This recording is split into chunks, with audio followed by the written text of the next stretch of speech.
Because I want to get to this evening's speaker, because this is a person that I've known for a couple of years now, and I'm not really sure that she ever sleeps. This is a person that has an idea every 5 minutes, and he's just so full of enthusiasm. It's unbelievable. If we could tap her into National Grid, it would be amazing. But the main part of this is a person who gets things done and takes things forward, and is always there to say yes and get going. So I'm really pleased that Claire's here to give a presentation on the work that's been happening this year with something that's very close to my heart, which is the Youth Ambassador Scheme, which has been piloted on Hadrian's Wall. I think it's going to grow from strength to strength. I think this year was a toe in the water, and it's just been building and building and building. I've got Kerry Shaw here, we've got Nick Henderson here, but they've all been supporting Claire in making this a reality. And without any further ado, I'm going to hand over to Claire to share her screen and walk you through some of the exciting things that have been happening during the course of the year. Over to you, Claire. Cool. Thank you, John, for that very... Ooh, I'm echoing. Have I stopped echoing? You're not echoing now. Okay, that's great. That was disconcerting. For that very honouring opening. Thank you. I have only once been called a Duracell bunny in my life, and you nearly called me it again. So clearly I've got a new name for myself there. Someone tell me whether this is sharing successfully, please. Yes. Oh, 3 thumbs up. That's amazing. See, Kerry, you can speak without speaking. It's wonderful. Right. So hello, everybody. I'm just gonna like minimize my video because at the moment I can only see Kerry, John, and Nick. And whilst you 3 are lovely, I get to see you quite a lot. So I'm just going to minimize the screens. So if I'm not seeing anybody, so I think John, you said questions to go into the chat for the end. So I don't need to see any hands up or anything like that. That was the thing I left out on purpose to see whether Kerry would jump in. She's done really, really well. Yes, everybody, if you could put the questions that you have for Claire in the chat, and we'll deal with them later, and we'll also have a chance to have a discussion at the end. So cool. So right, so your faces are all going down there, and I'm just gonna roll with this. Okay, so hello, lovely people. To introduce myself again, although really I don't need to because John's done a marvelous job, so I should just pocket that little thing and play it whenever anyone asks who I am. So yeah, I'm Claire. Hi, I'm the engagement coordinator for Hadrian's Wall Youth Ambassadors. As Nick likes to call me, I'm a tame young person. So that's something else that I think I should have on my CV. But yeah, so I'm going to be talking about why the Youth Ambassadors is awesome, what it is. It's not a very long presentation, so it's probably a little bit shorter than you're all used to, but that does leave plenty of room for questions and discussions, and I love questions, I love questioning them. I love posing questions and I love answering them. Anyway, so I did also invite some of the actual youth ambassadors to come along, but unfortunately they're all mad tied up with mocks and everything, but they do say hi, and hopefully they'll I was going to say they'll get wheeled out at some point, but that's incorrect terminology. They will be busy on Hadrian's Wall throughout the year, so hopefully you'll get to meet some of them at some point.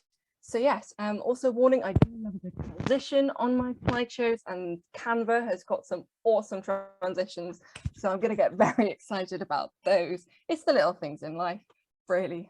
Oh, this is when it tells me it doesn't move. Oh no, that is bad. Oh no, it does. There we go. Got it. I'm presuming that's all moved for everybody else as well. There you go. Notice the zoom on the logo there. Very exciting. There we go. Right. So what is Youth Ambassadors? Youth Ambassadors, first and foremostly, is also called YAMS. I was very confused when Nick kept talking about YAMS to me because I had absolutely no idea that it stood for Youth Ambassadors, and I thought he was talking about the thing that Americans talk about when they say a yam. So I was very confused, but it apparently means Youth Ambassadors. So there we go.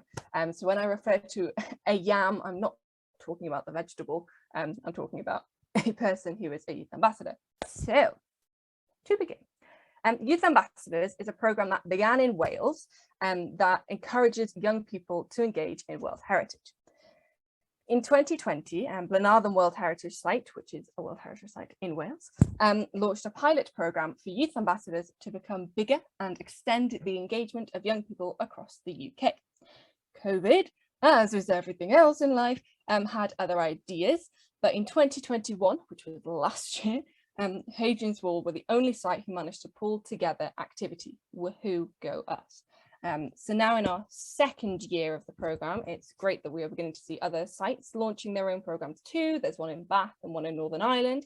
So hopefully this is going to give some opportunities for other youth ambassador sites to link together, which would be really cool. So it's a programme that's supported by the Heritage Lottery Fund with the main aim of the programme. And for me, this is really, really important, to encourage and develop engagement between a UNESCO World Heritage Site and young people, so young people have a voice within World Heritage, which is awesome. And I'm going to mention it a lot because it's something I feel passionate about, so apologies, but also I'm not really sorry because it's cool and we should all be helping young people to engage with World Heritage and the world around us because that's fun. Woo! So next one, little transition, fun.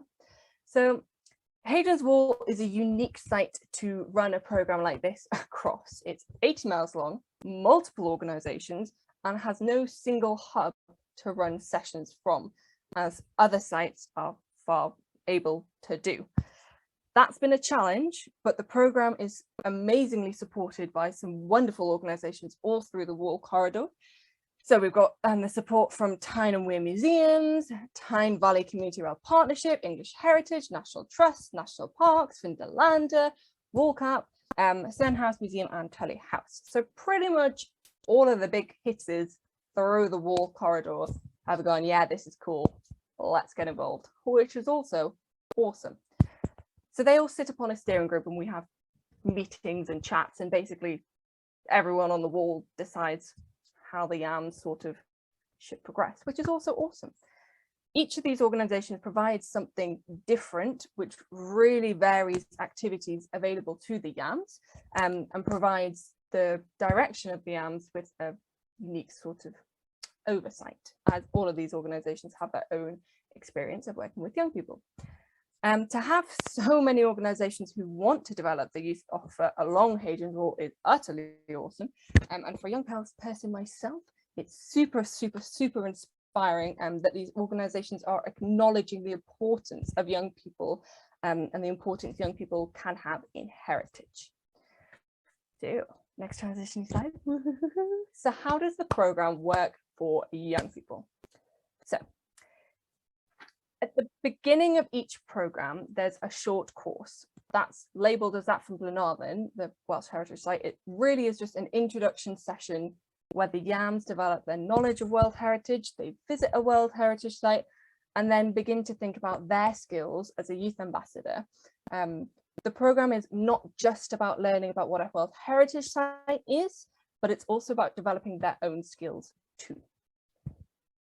Throughout the year, they are then provided with a programme of activity, which sees them volunteering at events, creating and managing events. They're given behind the scenes access to leading attractions along the Wall, and they're put in front of curators and get to talk to and work with experts within World Heritage Site. And all of this works together to allow young people, as I said before, to develop a knowledge and interest in the World Heritage Site. Crucially, by putting young people in front of key figures along the Wall who work in heritage, helps to grow those who may wish for careers in heritage, which is something that I feel really passionate about, that young people don't just have to run away to the big cities, to London, to go down south if they want to make a career of themselves. There's a career right on their doorstep here. We have quite a few yams who have continued with us from last year's programme of activity.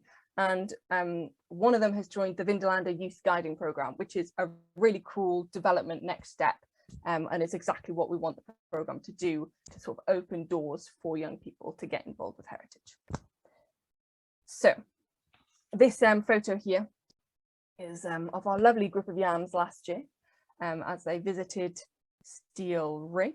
That lovely figure there is Nick Henderson, and I believe that's Duncan Wise from the National Parks. I'm not sure who that hooded figure is, but will be one of the other lovely people who came along and helped on that day. Very wet day. I mean, this yam here is short, and it was chucking it down with rain. Madness really of young people. There you go, John. There's another person who doesn't care about how they look. So, year 1. That is the page I was on, so bear with me 1 second. There. So as I said before, the program starts with a moment of activity, a weekend of activity to introduce the yams to the program. So last year, this was held at the Sill, the National Parks building up on the wall. We had about 10 young people between the ages of 15 and 18 who came along, and they learned about UNESCO, what makes a World Heritage Site, what is an OUV, that's Outstanding Universal Value. I thought it was SUV, and it took me ages to stop saying an SUV, and I'd be walking around the house going, but what does an SUV mean? What does and so I just didn't, the O bit didn't click with me for a very long time. And then someone, I think, pointed it out that I was referring to a car rather than an Outstanding Universal Value tag for UNESCO, but that's fine. The next one here is hopefully, yes. So as another part of the activities that they did, the yams had to draw up reflections of themselves. Most of these are labeled Nick, so they're actually reflections of Nick that the yams then did, which I think is hilarious. And they labeled their reflections of Nick with what they thought would be skills of yam. So I'm not sure how well you can all see these, but they have sort of the clock of timekeeping, the eye of observation. They've got a little halo up here for having ideas and being creative. And there was actually a lot of very good artistry going on, which was utterly hilarious. It was a great laugh. And yes, that was one part of the weekend. These were two of the site visits that we did. We had one individual site visit to an actual site, Housesteads, but as Hadrian's Wall is a site in itself, just by being out on Hadrian's Wall, they have multiple site visits, which is cool. So we went up on 2 walks.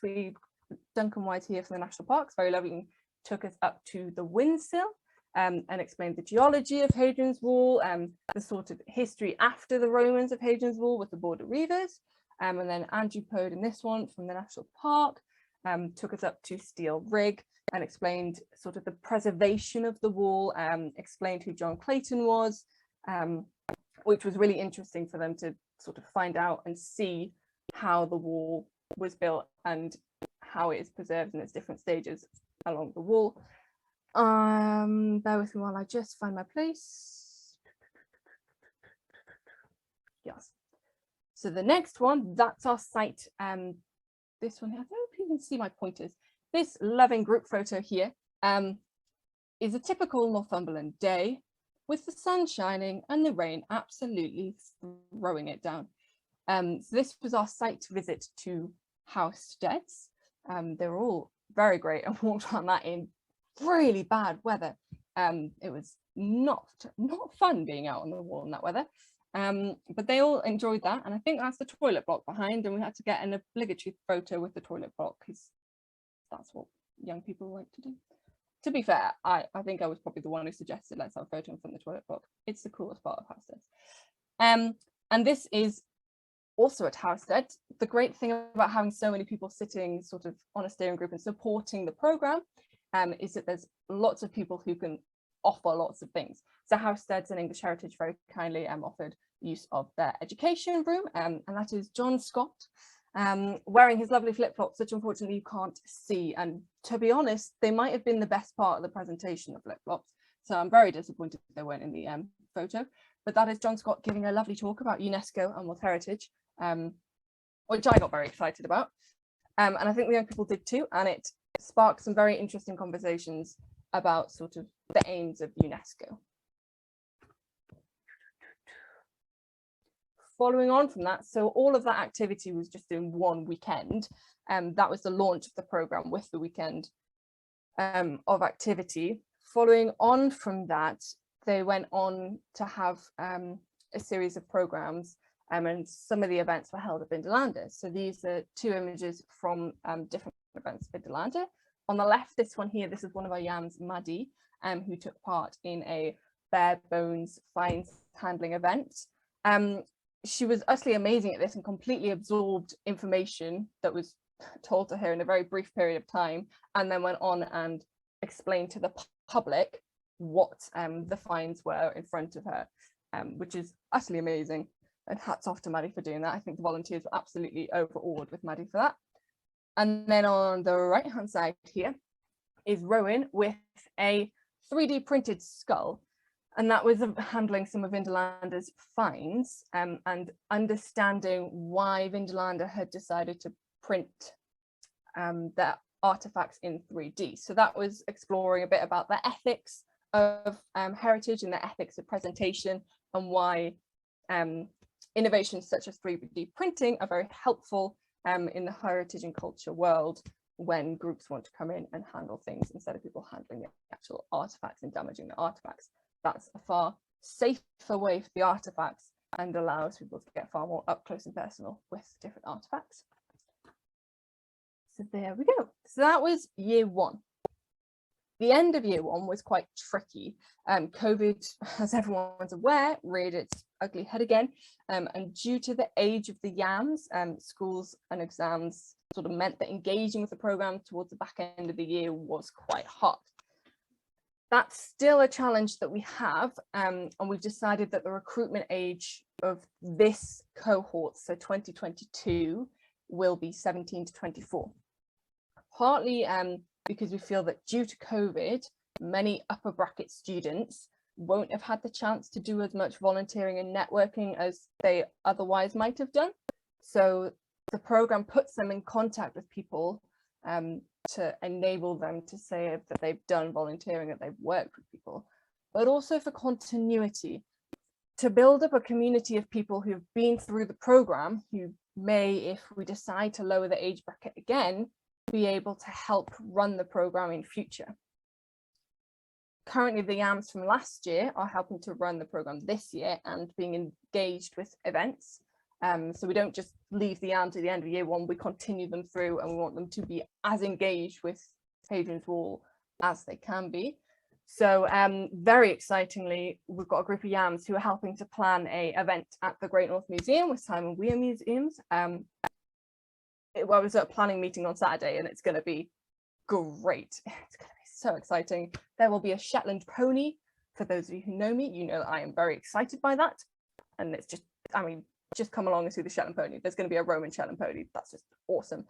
But the yams themselves have created a brilliant list of activities and ideas that's going to be implemented by the Great North Museum, and is going to be an effect, a shared brand event by themselves and the Great North Museum, which is really exciting to have young people working alongside organisations such as that.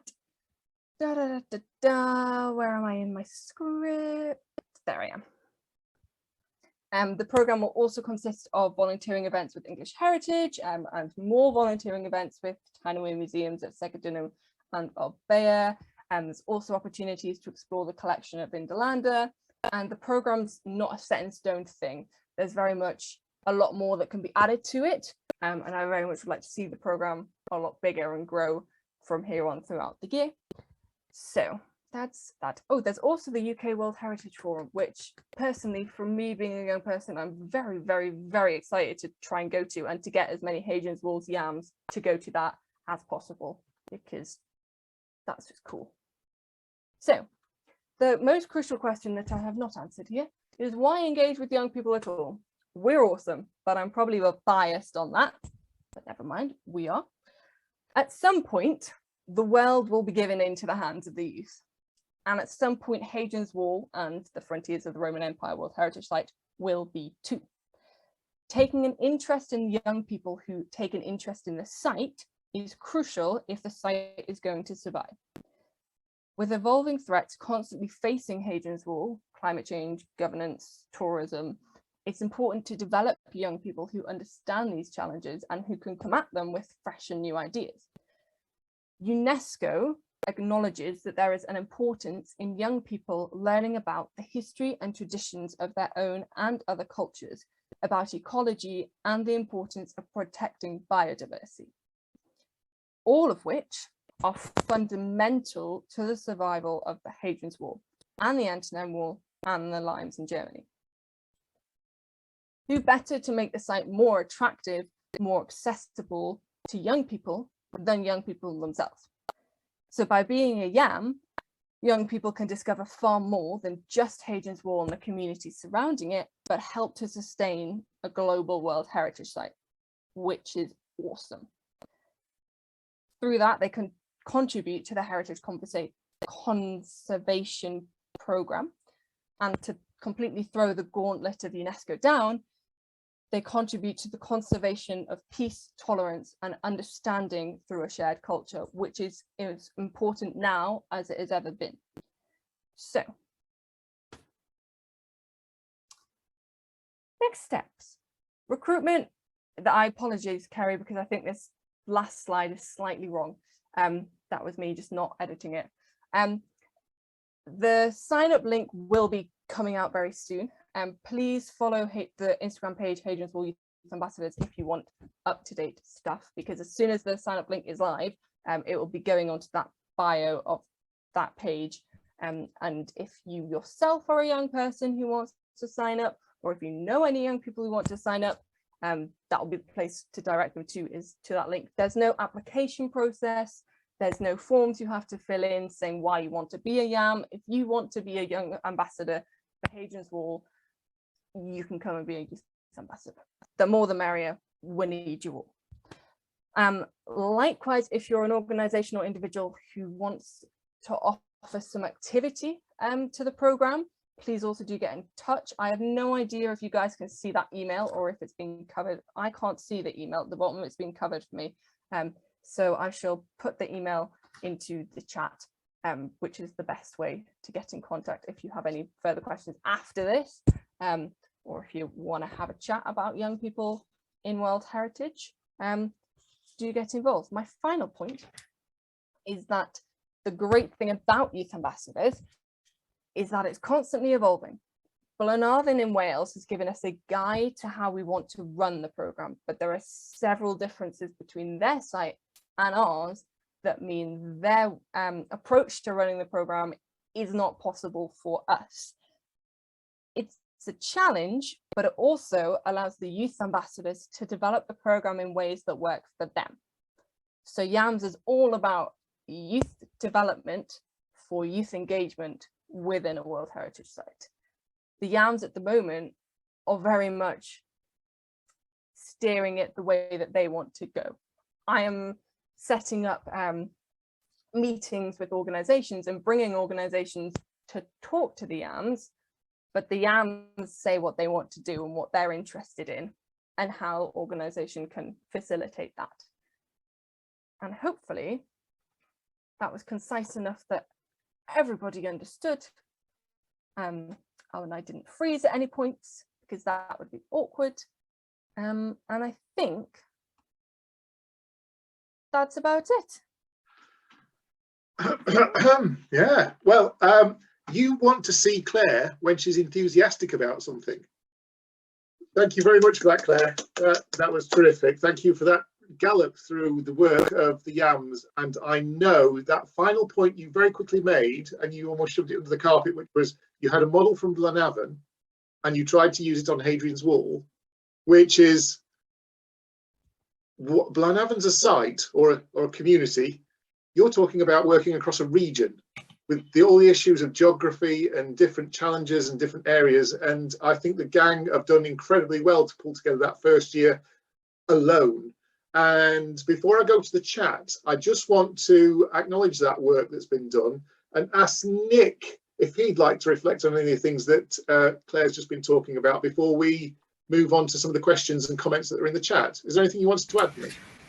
Yeah, I'd first of all just like to thank Claire so much for when in part of my role is sort of development of Hadrian's Wall, part of the future of Hadrian's Wall and its development inevitably would have to involve young people, and the idea that there could be a program that spanned the length of the wall involving the partnership, and we could bring young people together, demonstrate that the wall's a place that you can live, you can work, you can grow up, and you can, you know, find a decent job and buy a house and all of that, and you don't have to move away, as Claire said.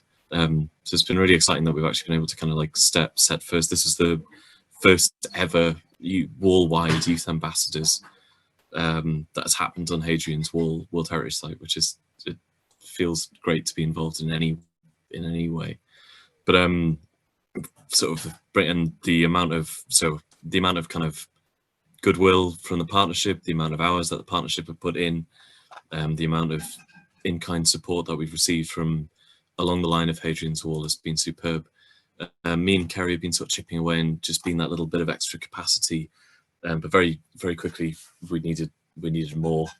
So just how very thankfully we've got Claire's boundless energy and enthusiasm and ideas to sort of support that. So Claire's been doing an excellent job helping set up the new year, creating handbooks for the YAMs to sort of use, coordinate with the YAMs, and gathering them together for sort of to get that sort of qualification side from Glenavon. But it's been really good to sort of see how it's developed. I mean, in an estimate of hours we've had in person with partners, YAMs at different sessions, as well as Zoom calls. I think there's been in total about 100, if you add it all up, it's been about 143 sort of hours in different capacities have been sort of donated through the partnership. And we've had, in the preparation for this, there was sort of, I think if you add it all, it's like 64 hours worth of different meetings and steering group meetings, and so there's been quite a lot of work has gone into it just to kind of front end it. So we've run the first year, and I'm really excited to see how the next year will develop. And so I don't have too much more to add, I suppose. Thank you to everyone before I go on too much. Thank you, Nick, and thank you, Kerry, as well on that while you've tried to steer it through this particular area. I could talk for England on why YAMs and what the excellent role that they do fulfil within the World Heritage Site, and why we absolutely need them. But we need to move to the chat, and I'm scrolling down and moving past Kerry Lazarus Shaw at the beginning. She seems to still be there with us. Moving to Jane Gibson, and your comments about Durham, Jane. Do you want to just flag them up rather than me read them out? Yes, thanks, Claire, for a really inspiring talk. Hope you can hear me. I'm sitting on the sofa fighting the cats off at the moment. But no, really expressed me. I'm co-ordinator of a neighbouring World Heritage Site at Durham, just down the road, if some of you don't know me. And we were involved with Glenavon in the first cycle of YAMS, the first heritage project. And we've continued to have youth engagement projects. Sadly, we, again, a bit like you, you have to fit to the space. We weren't able to actually join in with the formal programme with Glenavon for this cycle, but we've kept running what I call YAMS Light, which is our own in-house version. But our YAMS in previous years have really benefited from interacting with YAMS groups from other World Heritage Sites. In previous years, we've had reciprocal visits from the YAMS at Fountains Abbey and ours, and each of our YAMS groups ran and hosted the visit for the other group, and the same with Glenavon. And that was actually part of their development, was, a visiting group want to come and see you and find out what you're doing, put together a good visit to give them an experience, which is a great life experience, because we all know we get to have to do that sort of thing a lot. And of course, it's very important for them to take ownership of what they're doing. So I'm really keen. We'll keep in contact. We've just launched our new YAMS for this year, and ours again are similar to yours. We're finding this year we can't engage with the school age young people because of the restrictions and the challenges, though we hope perhaps if things open up later in the year, we'll actually challenge our current YAMS to create an engagement activity to get to those younger ones as well. So again, ours are student age and up to 26. So really looking forward to engaging with you and getting some reciprocal visits and things. Perhaps we can challenge our YAMS to be good hosts. Thank you. Thanks for that, Jane. That sounds like a really sensible move to make those very close neighbourly links across World Heritage sites in that sense. And maybe something we can bring to the Northern World Heritage Site Coordinators meeting as well, to spread that far and wide, or not far and wide if it's within that group. Hazel, you were talking about the John Muir Awards, and I knew that a certain Ms. Shaw would respond to that because she's actually got a sticker of that everywhere she goes. Did you want to add to those comments that you've put in the chat about your work with the John Muir Awards? Yeah, can do. Well, we're just based quite close to the wall in a farm. We go and the farmers kind of help us do activities because there's kind of 4 like sort of areas of the John Muir Award, which is discover, explore, conserve and share. And we're working through those now for the 3rd time. We're doing the Conserve Award, which is 20 days, which we had a big break like you probably did because of COVID, but we're now back and doing our activities. Saturday we're going to do orienteering, but ours are a bit younger than yours. I did think about whether our kids could come and become yams as part of their John Muir Awards, but it looks like maybe we want to be getting you in and you can come in and tell them all about it, and maybe they then become yams in the future. It's like a pre-yam setting, as it Yeah. were. Yeah, young yams. That sounds like a great thing to do, and another great offer there as we go through this list. I think there's great merit in making all those links and sort of bringing people on. I've written down on my pad while Claire was talking words like succession planning. David Bruff, who's the next comment down. David, how long have we been talking about succession on the World Heritage site and how that needs to happen, and we need to open doors and windows into what heritage actually looks like rather than it being the closed space that it seems. I know that I count myself incredibly lucky to have it as a career, and probably fell into it by accident. We need to make better routes in to help people to do that, even if they don't continue in a heritage footing. With a heritage footing, we have a raft of transferable skills that we can bring, which we can share and improve everybody's sort of skill sets and employability as we go along. David, you're asking whether Claire actually does sleep. No, she doesn't at all. I've never seen her. So she just carries on going constantly, and emails and things come out all the time. So yeah, it's a force of nature, trust me. Nick, you were talking about the cap on the yams, answering David, I presume there. Is that a realistic cap? Yeah, I was trying to type furiously in the comments, but my dyslexia is catching up with me, so it's all just misspellings everywhere. So it's just taking a little while. Yeah, so we've got we're aiming to recruit. So yeah, we'll have that kind of limited, and it's we'll set. Last year we had it as a first come first serve. We ended up getting a cohort of yams other than Claire, who none of the partners knew. So we'd initially said to partners, let your young people that you know who are already engaged at the sites know that we'll be recruiting. And then we ended up with a group that we'd never worked with before. It's quite good in a lot of ways. That was a new audience. So I'm expected to do something similar this year. So we'll be sort of, we'll let our young people across the partnership know that it's happening, and then we'll sort of open up to recruitment through the Eventbrite. But would be sort of first come, first serve. But we're aiming for about 20 to sort of 30, and with a geographic sort of a slight geographic spread. We tried to get the whole wall last year, but it concentrated more on the population centres, which makes quite a lot of sense. But Claire, is there anything you want to add to that? Is there anything I sort of missed out there with the sort of the recruitment side? I don't think so. I think you've covered it quite well. I would ask Kerry, but Kerry's trying not to speak at the moment. Sorry, I think I caught you when you're taking a sip out of water there as well. I don't think Sorry. so.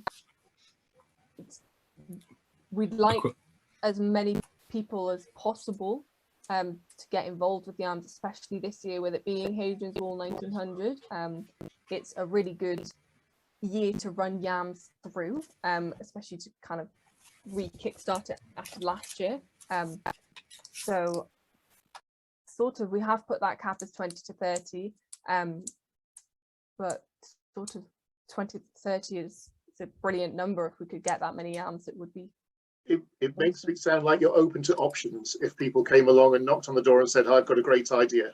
in that sort of sense. Yeah, so that sounds great. Yes. I am loving the conversations about what we call pre-yams, Hazel. So we've got something going on there, and can they please be baby yams? I love it, because yeah, we could have the glasses made, and we could have a little T-shirt with the prancing deer on. It'd be brilliant. I'd love it.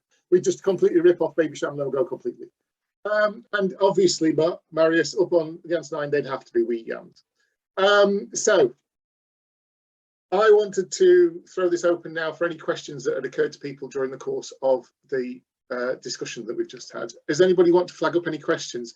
David, in your study, surely we are missing out on young people. You've stuck your hand up at the same time as I said David, so go David. Yeah, just a curious bit, maybe I'm being a bit of a pedant here. The word ambassadors is usually used, obviously, in diplomatic fields for representing a country to another country, or in commercial fields for representing a company to, you know, the wider commercial world.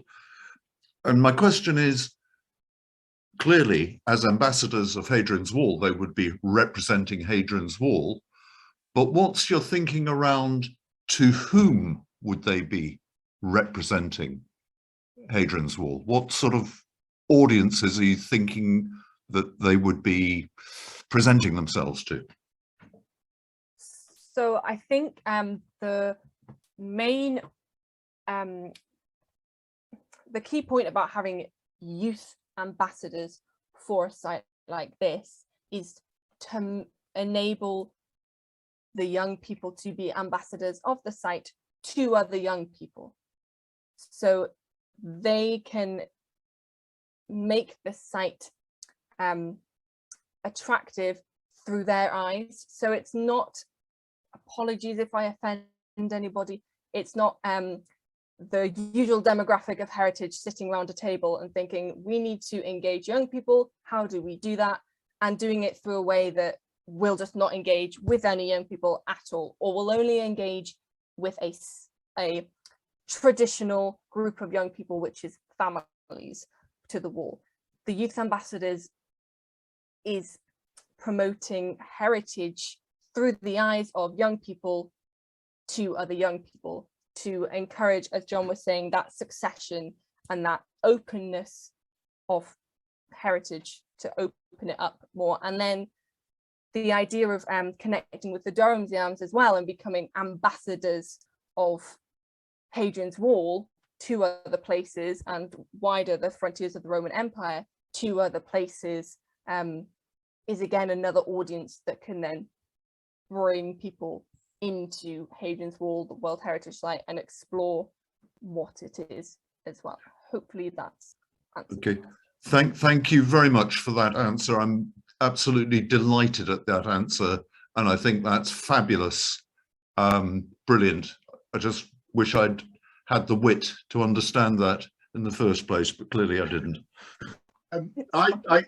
I think there's also a subplot there as well, in terms of looking at the management of the World Heritage Site.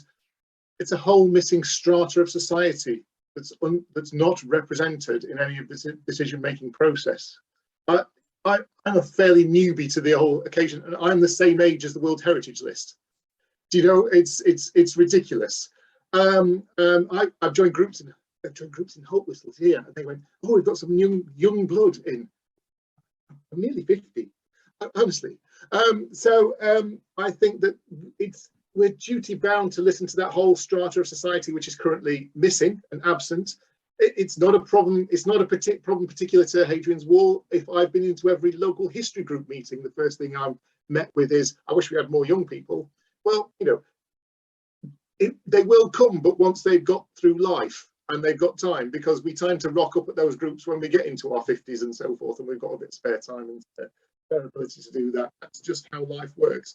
So I'm really, really, really enthusiastic to make sure that we give people that opportunity to see that there's opportunities in the past, so there is a future working in heritage, and open up horizons. I can't think of the amazing things that I've done that I wasn't supposed to do but by choosing this career, I've met some amazing people, been to some amazing places, done some amazing things, and I just want to share that opportunity with as many people as possible. And the second is boring things like, if I'm going to do a management plan, how can I write a management plan without the voices of a certain sector of society within it? So I need sort of to run that past them and make sure that it works for them as well. Otherwise, we aren't ever going to see them. So there's a whole subplot behind that, Claire, that we've got you in our wicked and wonderful ways to make sure that we're as rounded as we possibly can be, because at the moment we're not in that sort of sense. I couldn't agree more with all you've just said, John. Brilliant. Dane and Bob, yes, absolutely agree with your statement. For those that haven't seen it in the chat, basically talking about the options for young people to move into further education over in the East. Those are not necessarily at this moment in time reflected in the West. There is work to do, and there is imbalance across the whole of the World Heritage Site. We talk about it as being one thing. It's a region. Regions are imbalanced. It crosses the country with different political and geographical setups. There is work for us to do. Some things happen better in the West that don't happen in the East so well. And we talked about the trail going through urban Newcastle and all that sort of stuff earlier on today. That's definitely an area that we need to work on. We need to bring more of that educational footing over into the west side, and there's relationships there to build with the World Heritage Site in the Lake District, I think, to help with levelling up in that area. Claire. To pick up on that, that's something else that I'm really keen to try and get YAMS on. As Nick said in sort of the previous cohort of YAMS, it was sort of an imbalance from where we drew the young people from. I'd love to try and get more young people from the West engaged, and likewise I've love to get more young people from Newcastle and the Central Belt into the West, because the West has some brilliant stories, some brilliant archaeology, some brilliant history that I would love to see shared amongst other people from the East and the West. Oh, I had another point and it's just gone. Oh, my brain's too full of stuff. I think you've also got geographical challenges there, Claire, to make. So the agenda that might surround Carlisle might be different to the agenda that surrounds Newcastle, might be very different to the agenda that surrounds rural Northumberland in that sense. And I think there's an opportunity to shape and colour the offer to match those different challenges and opportunities that the different site, because it's of such a scale and scope, offers us. So it's not a limitation, it's actually an opportunity to do so much more in that sense, from a rural isolation right the way through to an urban setting. I can see it. Oh, sorry, I don't mean to interrupt. No, it's I can see it kind of developing as we're sort of running through the kind of the pilot. I can see it developing where you'd have like a community of youth ambassadors in Carlisle or in the centre or in the Newcastle. So the urban East, each reflecting the needs of those areas, that would then be brought together for different kind of joined up events, but generally could be running their own kind of program to the side as well. I know with them, there's a lot of really good youth programs in Carlisle, like through Tully House. They've had quite an excellent series of engagement as well, which is sort of as we sort of work with them too. I said this in the last meeting, and thanked Nick for finding the money. For those that were present in the last discussion, we talked about the excavation work in Carlisle. There was such a level of engagement in that excavation in Carlisle. It was one of my favourite excavations that I think I've ever seen. I feel like Bruce Forsythe on Strictly when I have to say you were my favourite. But it just blew me away by the engagement and the amount of people that rocked up there that wouldn't normally engage with Hadrian's Wall. Nick was central to finding the resources for that. In this case, I can tell you that Andrew Burley, the archaeologist and director of Vindolanda Trust, sat in a partnership board meeting and said, what we need are more young people. And a certain Nick Henderson went away and found a way of making that happen. So I think that's a great evolution, and that's the beginning and start and middle and where we are right now of this particular story. Are there any further questions of what is the beginning, I think, of a very exciting time for Hadrian's Wall with young people being involved? And with Clare at the head, it will be a very quick and accelerating very fast project as we go forward. But are there any other questions? No, I can't see anybody. John, just sort of making a kind of different point, and this, I'm really directing this at Jane Gibson here. Yep. Not our Jane Gibson, Durham's Jane Gibson. The other Jane Gibson. The other Jane Gibson. One without a title. Jane, I think this is an absolutely belting example of the advantages of having World Heritage UK and having the relationships that we do between all our different World Heritage sites, because we've managed to pick Glenarvan's brains and, you know, use that as the kind of starting point. And I just think it's a great example. Obviously, as you've described, it's being adapted for our own circumstances and situation. But I just think it's great, and it's maybe something that should be highlighted by WH UK, just as an example of what you can get out of engaging with fellow sites. That'll do. It's absolutely fundamental to the whole of the World Heritage Convention, which talks about preserving World Heritage for present and future generations. And, you know, in fact, the future generations is the most important part of it. You know, speaking of someone, as you can see, I don't match my picture that I have on my system. I'm digging my escape tunnel to go away and enjoy heritage. I need young people to come and take over and take ownership. And if we, you know, this is an ideal opportunity for them. I can vouch for the fact from our previous year's YAMS that them having ownership and taking a vision all the way from an initial thought to actually delivering a finished product has been a fantastic asset to them in their CVs, in getting on for postgraduate and for employment and things, because they could actually go on their CVs and say, I didn't just do something on a Heritage Day. I actually helped, we developed an activity, did all the health and safety, delivered it to young people. And that means, you know, they're a step ahead on their careers as well, and carrying that enthusiasm. And I think that's very important for this project always, is that the young people right from the start have ownership. I know tomorrow I've got my second meeting with our 10 new YAMS, and we've given them some ideas to run with. When we don't know what they're going to come up with, but we'll certainly do our darn best to make sure that they can deliver what they want to see happen, because they're the people that know what will work for our new audiences and our new heritage champions in the future.